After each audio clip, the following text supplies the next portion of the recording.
Hello everybody. I just wanted to give an update on how it was going this winter with leaving the boat sitting outside in the weather.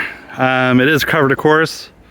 It's been, well, we just got done getting about 5 inches of snow. We've had 6 and a couple, and I just come out and brush it off after the snow.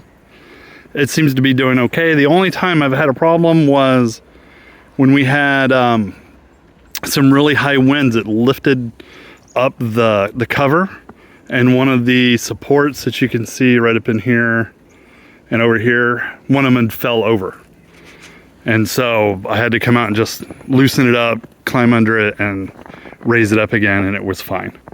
The boat has shifted a little bit. I thought the platform or the floor in the boat was just wide enough to catch the edge of the bunks that it's sitting on, but it looks like it slid off on one side a little bit. Maybe it was too tight, something like that.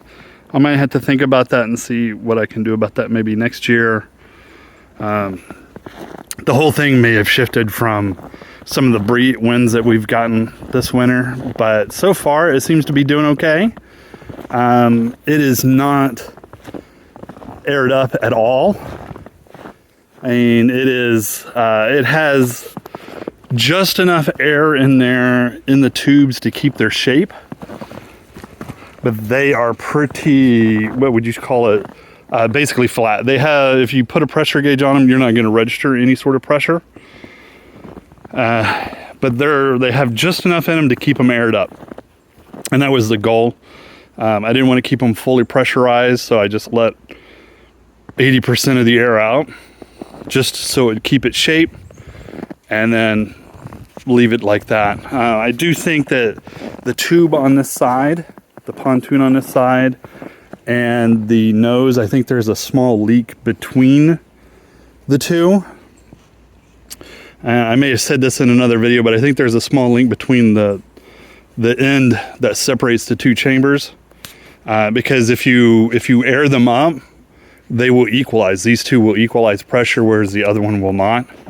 So I think there's a small leak in there. It's not really anything I can do about it. They do make stuff that you can put in the tubes, and then you have to roll it all around and, you know, get it to spread out, because it's just a liquid you're putting in there, and it seems like a whole lot more work than just living with it, because it's not causing any problems other than,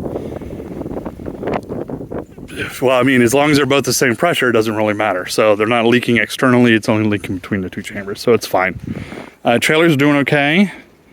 It's sitting up on tire savers right now. All my trailers are sitting on those yellow, they're called tire savers. I don't know if they really make a difference. And you can kind of see one under there.